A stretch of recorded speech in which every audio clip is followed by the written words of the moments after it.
Alhamdulillah rabbil alamin wassalatu wassalamu ala al-mab'uthi rahmatan lil alamin nabiyina Muhammadin wa ala alihi wa sahbihi wa man tabi'ahum bi ihsanin ila yaumiddin amma ba'd. Baik.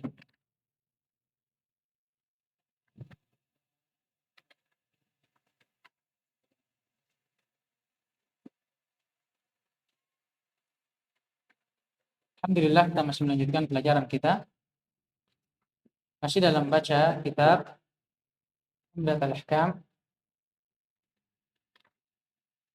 karya Imam Abdul Ghani Al-Maqdisi rahimahullahu ta'ala. Dan masih dalam babul ibadat, penjelasan tentang bab-bab ibadah masih dalam kitabus shalah. Dan sekarang insyaallah ta'ala kita masuk ke dalam bab yang baru. Di sebahagian cetakan ada yang mentabwidnya, memberikan bab di atas hadits ini, dan di sebagian lainnya tidak ada. Di antum ada? Ada. Siapa yang ada? Yang ada angkat tangan. Ada babnya. Yang tidak ada? Yang tidak ada penyebutan babnya. Ada semua. Ini bab tentang tarkul jahri Bismillahirrahmanirrahim. Bab tentang hukum menjaharkan bacaan basmalah, ya. Bacaan basmalah. Baik. Hadits yang ke-100 kalau di saya. Kalau antum hadits ke berapa? 108. Labas. Ini perbedaan cetakan saja.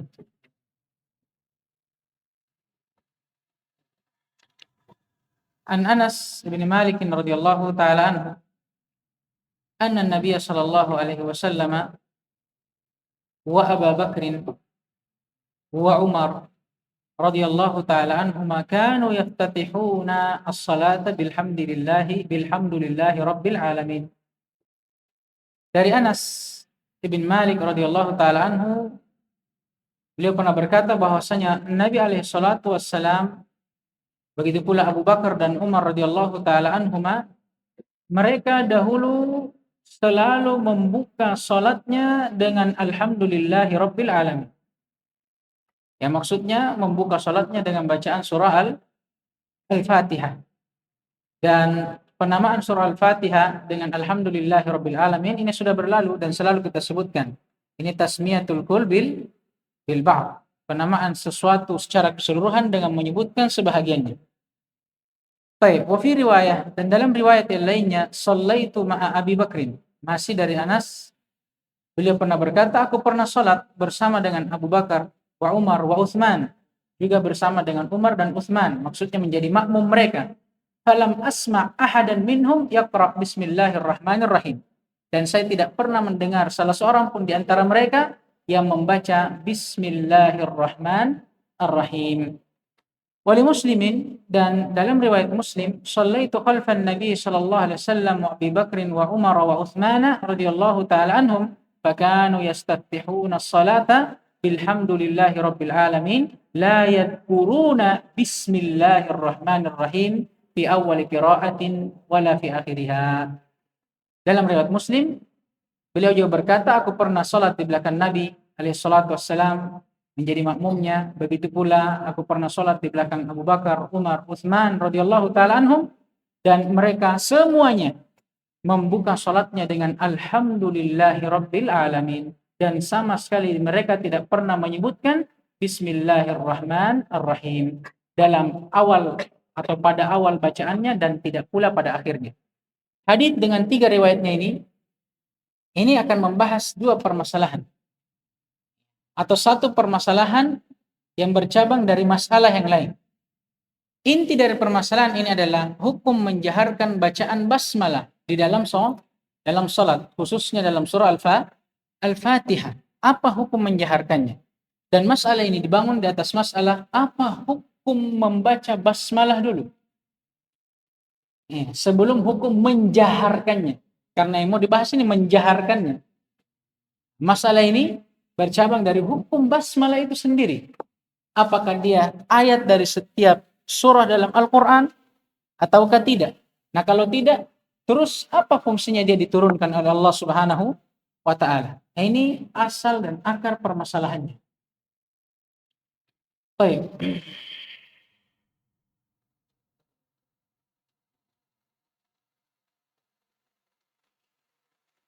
Dan permasalahan ini adalah permasalahan yang para ulama berselisih di dalamnya dengan perselisihan yang cukup luas. Perselisihan yang cukup luas. Dan masalah ini berakar dari hukum basmalah itu sendiri. Apakah dia ayat dari Al-Quran pada setiap surah atau tidak? Maka para ulama berselisih menjadi beberapa pendapat. Di antaranya ada yang berpendapat bahwasanya basmalah itu bukanlah ayat dari setiap surah. Tidak pada surah Al-Fatihah dan tidak pula pada surah selainnya. Tiada lain, Al-Fatihah atau basmalah dia datang hanya untuk memisahkan antara satu surah dengan surah yang lainnya. Ini pendapat yang pertama, bahwa basmalah itu bukan termasuk ayat dari setiap surah dari Al-Quran. Paham ini? Tiada lain, tidak pada Al-Fatihah dan tidak pula pada selainnya. Tiada lain, dia diturunkan itu hanya untuk lil fasli bainas suwar, untuk memisahkan antara satu surah dengan surah yang lainnya. Nah, dalilnya sangat banyak. Dalilnya sangat banyak dalam permasalahan atau dalam pendapat ini.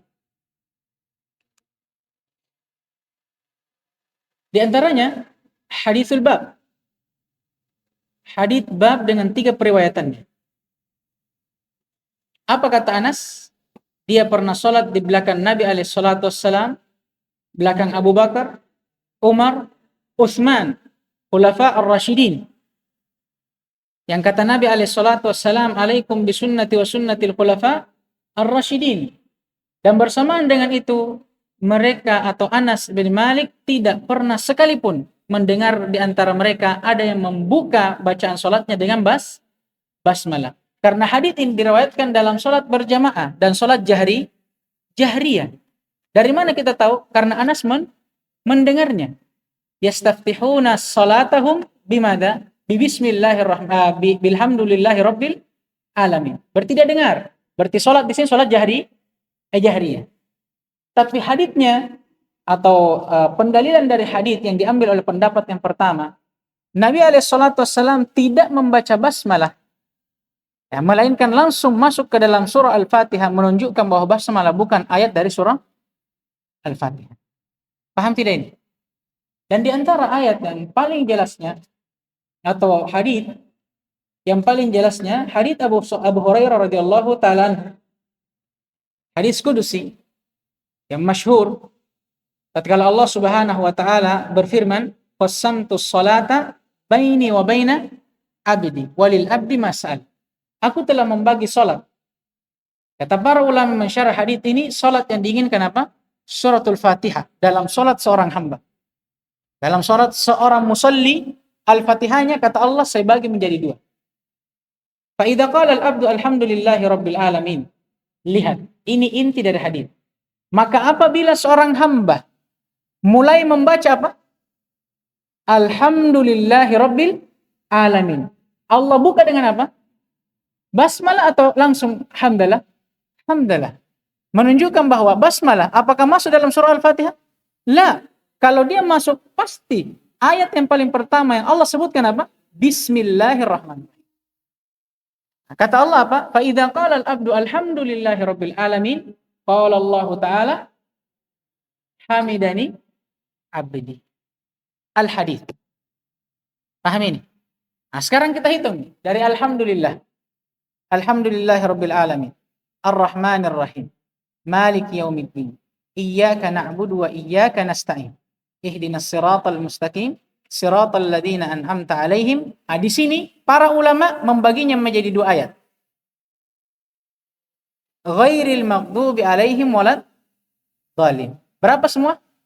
7 ayat, dan semua ulama sepakat bahwa surah Al-Fatihah jumlahnya berapa ayat? 7 ayat. Masuk enggak basmalah? Lah, jangan bingung ya. Kalau enggak masuk basmalah berarti 6 ji. Ingat tadi yang terakhir itu dibagi 2. Paham tidak ini? Nah, ini dijelaskan juga dalam banyak syarah ya. Banyak syarah, terutama dalam syarah Umdatul Ahkam, banyak para ulama menjelaskan. Di antaranya Syekh Shalih bin Utsaimin rahimahullah di dalam syarah. Baik. Dan di antara hadis juga yang menunjukkan bahwasanya basmalah itu tidak termasuk dari surah Al-Qur'an, tidak Al-Fatihah dan tidak surah yang lainnya.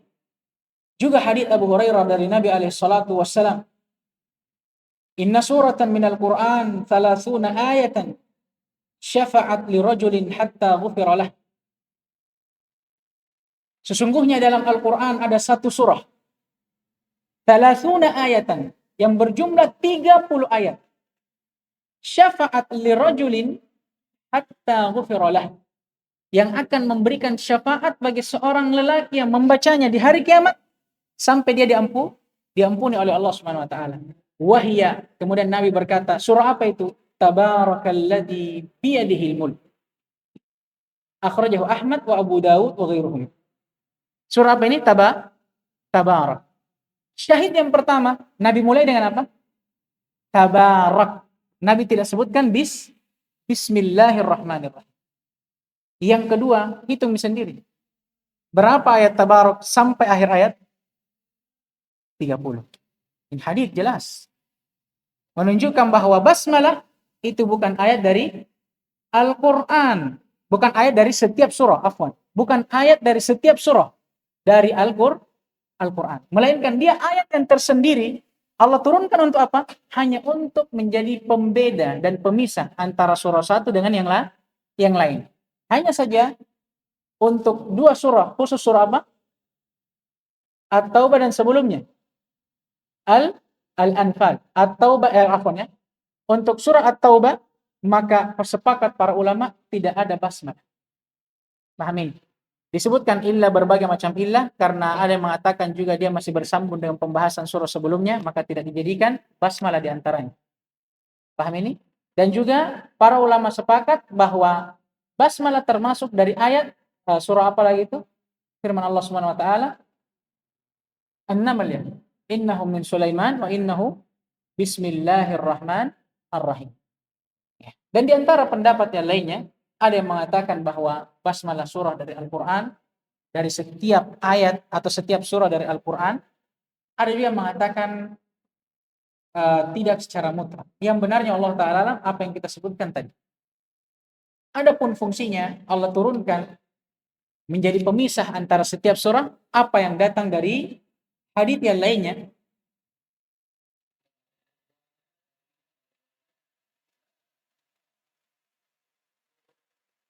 Dari salah seorang sahabat, beliau pernah berkata, kana Nabi alaihi salatu wassalam la ya'riful fasla baina as-suwari hatta nazalat bismillahirrahmanirrahim. Kata seorang sahabat, Nabi dahulunya itu tidak pernah tahu bahwa ternyata setiap surah dengan surah yang lainnya itu ada pemisahnya. Sampai akhirnya turun apa? Bismillahirrahmanirrahim. Lengkaplah hadis. Hadis yang menunjukkan bahwa basmalah bukan ayat dari setiap surah dari Al-Qur'an, bukan Al-Fatihah dan bukan pula surah yang lain. Dan yang kedua, untuk apa dia turunkan? Hadis yang terakhir tadi, untuk memisahkan antara surah dengan surah yang lainnya. Ini masalah yang pertama. Dari sinilah bercabang hukum membaca basmalah dalam Al-Fatihah. Ada yang mewajibkannya dan ada yang menyunnahkannya. Ada yang mewajibkannya dan ada yang menyunnahkannya. Baik.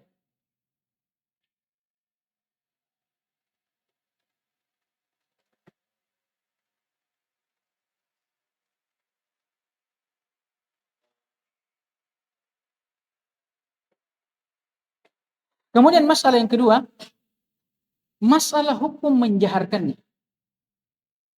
Kalau masalah pertama tadi, hukum membaca basmalah. Sekarang hukum menjaharkannya. Berarti hukum menjaharkan yang dimaksud di sholat apa ini? Jahriyah, jelas. Kalau sholat sirriyah tidak dibahas lagi. Karena jangankan basmalah, bacaan yang lainnya juga tidak dijaharkan. Sekarang hukum membaca jahar basmalah dalam sholat jahriyah. Disinilah para ulama berselisih dengan perselisihan yang luar biasa. Ya, dengan perselisihan yang luar biasa.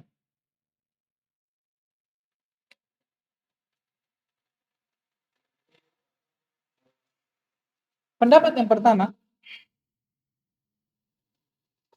mereka berpendapat bahwa tidak dijaharkan bacaan basmalah, melainkan dia ucapkan dalam dirinya. Maksudnya dengan ucapan yang dilirihkan.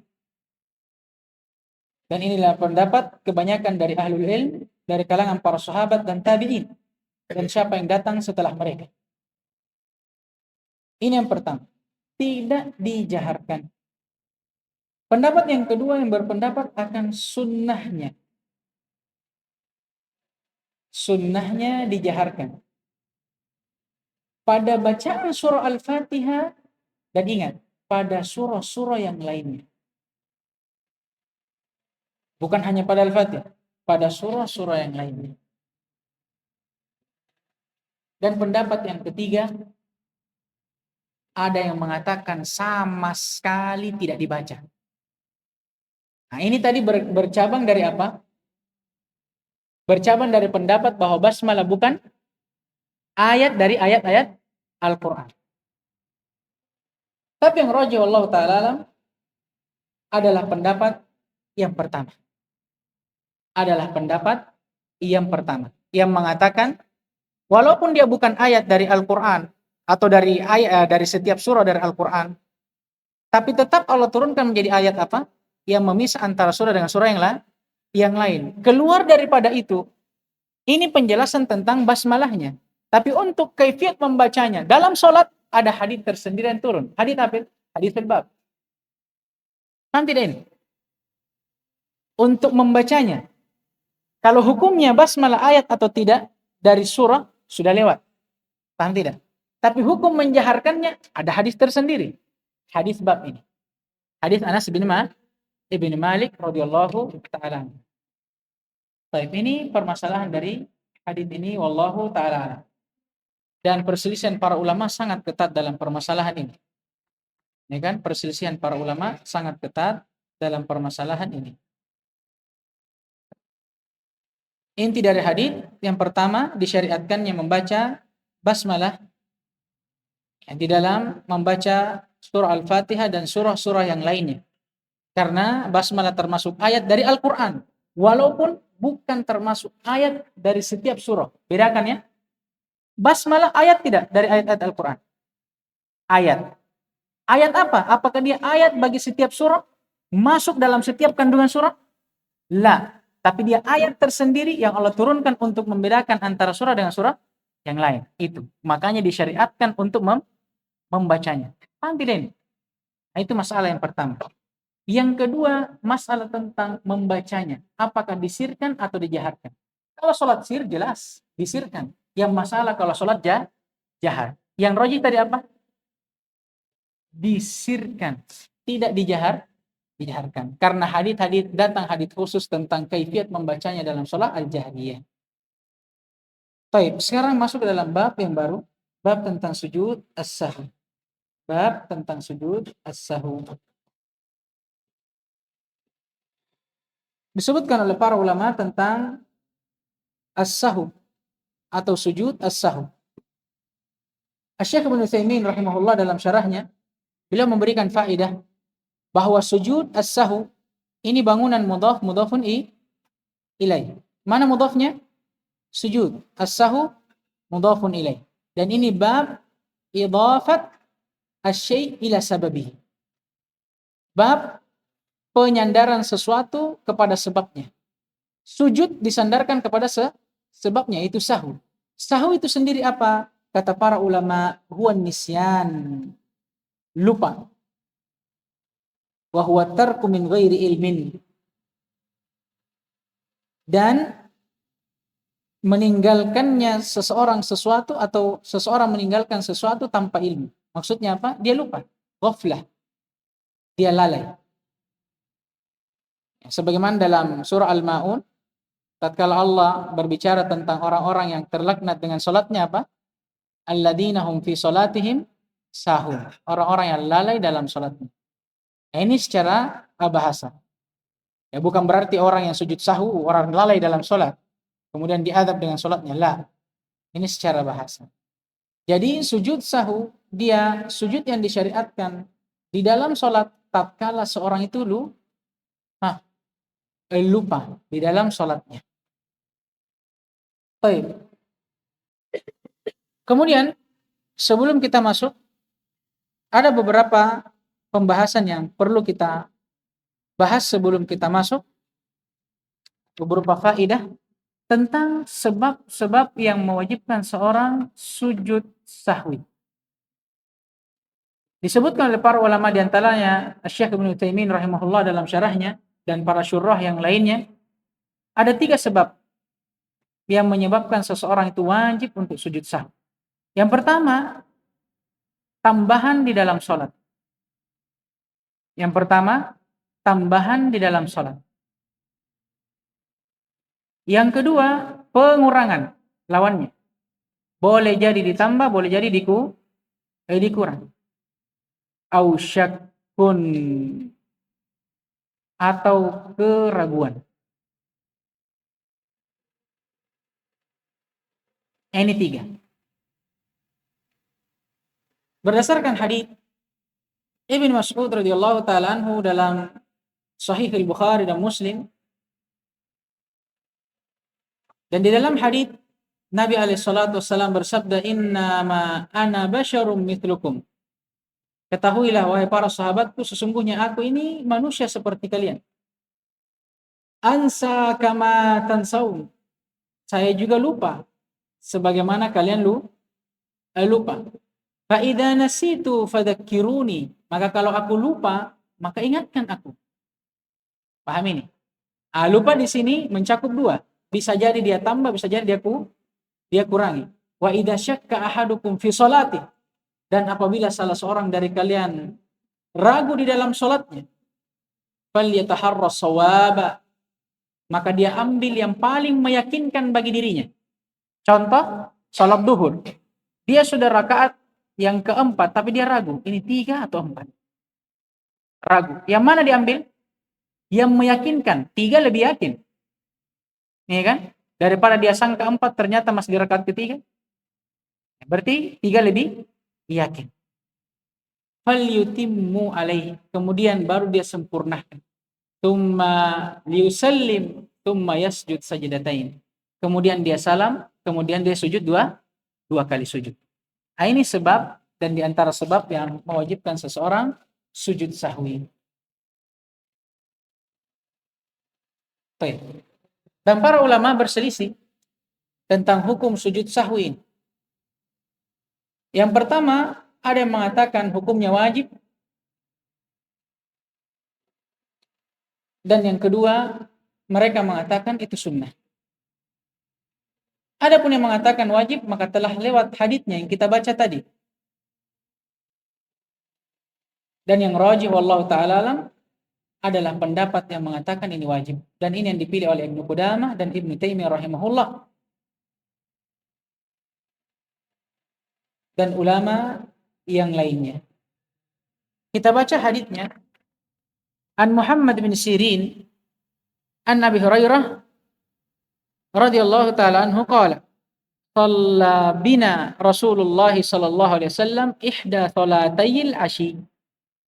Dari Muhammad bin Sirin. Siapa ini Muhammad bin Sirin? Siapa yang tahu Muhammad bin Sirin? Tabi'in. Dari Abu Hurairah radhiyallahu taala anhu, bila pernah berkata, Nabi alaihi salatu wassalam pernah salat mengimami kami. Ingat, shalla bina itu salat mengimami kami. Pada salah satu dari 2 salat asyi. Asyi di sebahagian nusakh mungkin ada itu paling bawah penjelasannya, ma baina zawali syamsi ila ghurubiha. Ini waktu antara tergelincirnya matahari sampai dia terbenam. Berarti antara duhur dan asar. Abu Hurairah di sini dia ragu. Ya.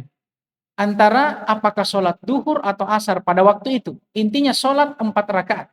Pernah Nabi sholat bersama kami dan mengimami kami. Kemudian Ibnu Sirin berkata, wasammaha Abu Hurairah walakin nasitu ana. Abu Hurairah pada saat meriwayatkan hadits ini, beliau menamakan sholat, maksudnya sholat yang Nabi sholat bersama dia di waktu itu, tapi Ibnu Sirin dia lupa sholat apa. Makanya diriwayatkan seperti itu.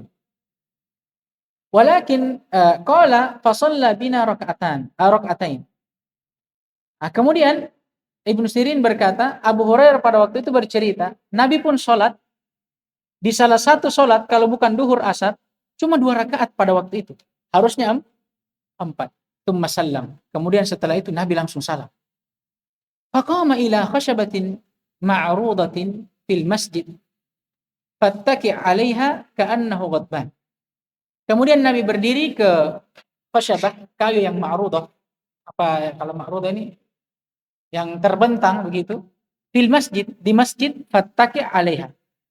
Kemudian beliau pun duduk di atasnya ka'annahu ghadban.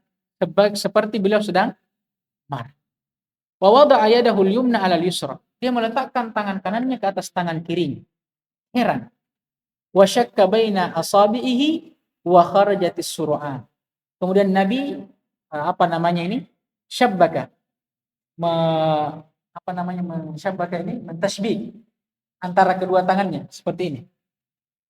Kemudian para sahabat pun keluar dari masjid dengan berbondong-bondong min abwab al-masjid, dari pintu masjid. Seraya mereka berkata, aku siratis shalah.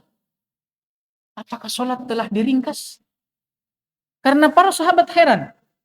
Nabi saja setelah salat dia duduk dan heran tersendiri, seperti ada sesuatu yang terjadi, tapi beliau juga tidak tahu apa. Sampai para sahabat pun heran dan keluar dari masjid, sampai mereka berembuk. Berkata, aku siratis shalah. Apakah salat telah dikurangi? Karena Nabi harusnya salat 4, tapi dia hanya melakukan 2. Wa fil qaumi Abu Bakrin wa Umar fahaba ayyukallimah.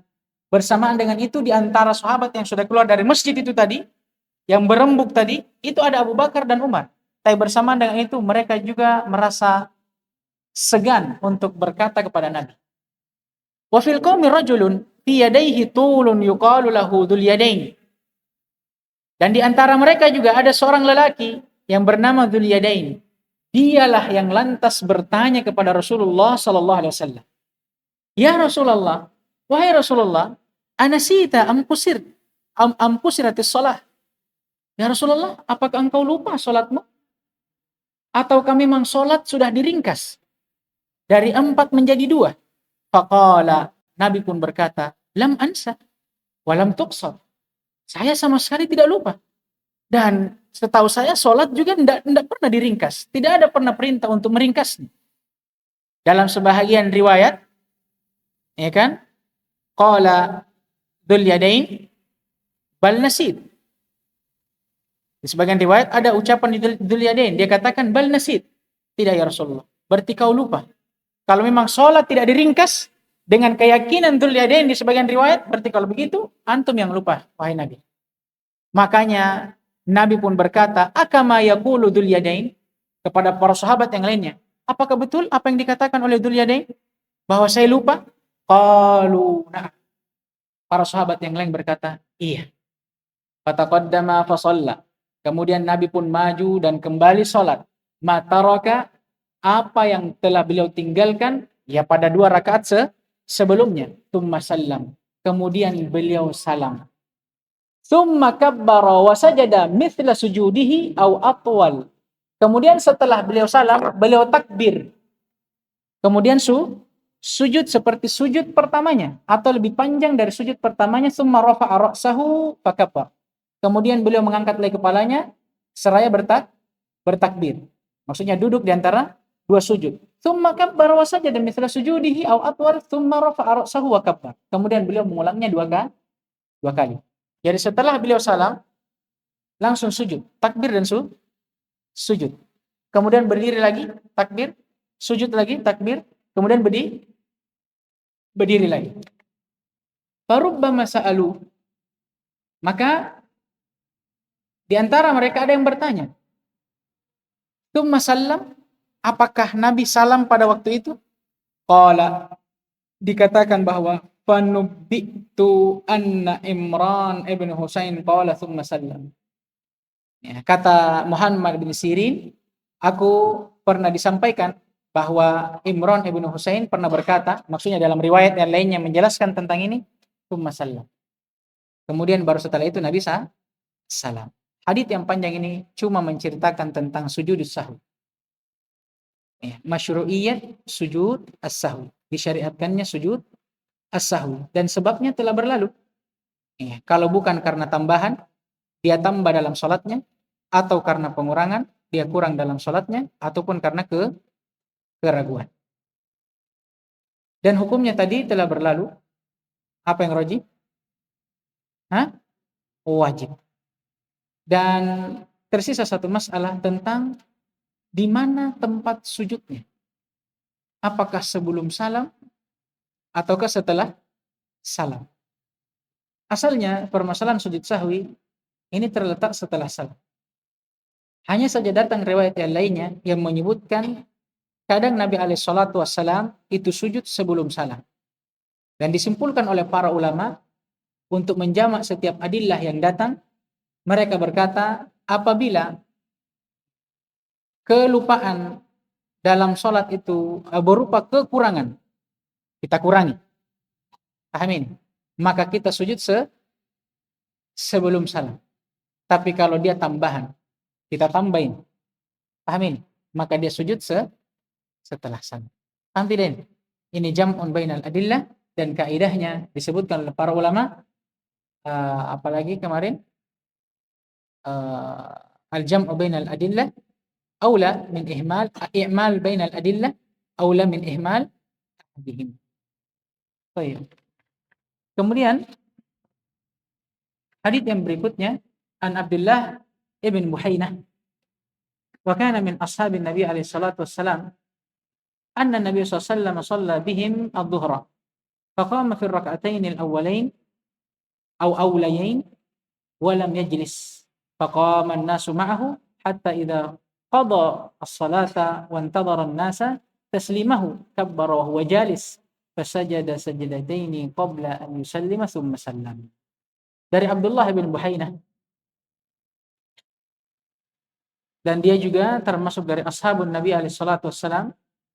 Beliau pernah berkata bahwasanya Nabi alaihi salatu wassalam pernah salat bersama kami, mengimami kami di salat duhur. Faqama fi rak'atain al-ulayain. Maka beliau pun berdiri setelah 2 rakaat pertama dari salat duhur. Walam yajlis, dan beliau tidak duduk apa ini? Tasyahud al-awwal. Karena salat duhur 2 tasyahudnya, tasyahud awal dan akhir. Nabi di 2 rakaat pertama tidak tasyahud awal, langsung berdiri. Faqaman nasu ma'ahu. Bagaimana makmumnya? Para sahabat di belakangnya ikut bersama Nabi. Di sini juga terdapat dalil, ya kan? Wajibnya seorang makmum iktimam kepada imamnya. Hatta idza qada as-salata wa intadhara an-nasa taslimahu kabbara huwa jalis. Sampai kepada rakaat terakhir, pada saat para sahabat, para makmum, manusia pada waktu itu yang menjadi makmum Nabi SAW menunggu salamnya Nabi. Nabi pun langsung bertakbir, kemudian dalam keadaan beliau duduk, beliau bertakbir, kemudian sujud 2 sujud. Sebelum dia salam, baru kemudian beliau salam setelahnya. Amin. Sama dengan sebelumnya, menunjukkan akan disyariatkannya sujud sahwi, baik itu karena pengurangan atau penambahan. Baik, dan di sini jelas apa yang kita sebutkan tadi. Riwayat ini menjelaskan sujud yang terjadi sebelum salam. Kalau sebelumnya tadi apa? Setelah salam. Ini sebelum salam. Dan ada riwayat yang lainnya, dan semua riwayat ini para ulama menjamaknya. Itu tadi kesimpulannya. Ini kan kalau sujudnya berupa kalau sahwunya berupa pengurangan, maka dia sujud sebelum. Kalau penambahan, maka dia sujud setelah. Baik. Dan dalam bab sahwi ini terdapat beberapa faedah yang juga luar biasa. Di antaranya juga menunjukkan akan basyariyah Nabi alaihi salatu wassalam, bahwasanya Nabi alaihi salatu wassalam itu asalnya sama seperti kita, manusia, juga karena lupa atau kekeliruan, ya kan? Nah, bedanya kalau Nabi alaihi salatu wassalam maksum dari dosa. Tapi kalau ada pun sifat basyariyah, sifat kemanusiaan, maka Nabi adalah nabi. Nabi adalah manusia sama seperti kita. Ya kan? Apa kata Nabi alaihi salatu wassalam? Innama ana basyarum mithlukum yuha ilayya. Tiada lain, saya ini sama seperti kalian. Manusia juga seperti kalian. Punya sifat basyariah seperti kalian. Tiada lain, bedanya saya dengan kalian, saya diberikan wahyu dan kalian tidak. Itu saja bedanya. Paham ini? Nah, makanya tidak boleh seseorang itu gulu kepada Nabi alaihi salatu wassalam dan kepada nabi yang lainnya. Sebagaimana sabda Nabi alaihi salatu wassalam, la tatruni kama tatratin nasara Isa bin Maryam. Jangan pernah kalian berlebih-lebihan kepadaku. Tawassul, tabarruk, apalagi tatkala Nabi telah meninggal, tidak boleh. Sebagaimana orang-orang Nasara berlebih-lebihan kepada Isa bin Maryam sampai mereka menjadikannya apa? Ilahun ma'bud. Sembahan yang disembah. Nah, ini diantara dalil bahwa Nabi juga manusia. Paham ini? Kadang salah, kadang lupa. Ya kan? Ini tabiat basyariyah. Baik. Insyaallah taala kita cukupkan sampai di sini. Baik, naktafi bihadza al-qadar. Subhanakallahumma wa bihamdik asyhadu an la ilaha illa anta astaghfiruka wa atubu ilaik. Waffaqallahu al-jami' liman yuhibbuhu wa yarda.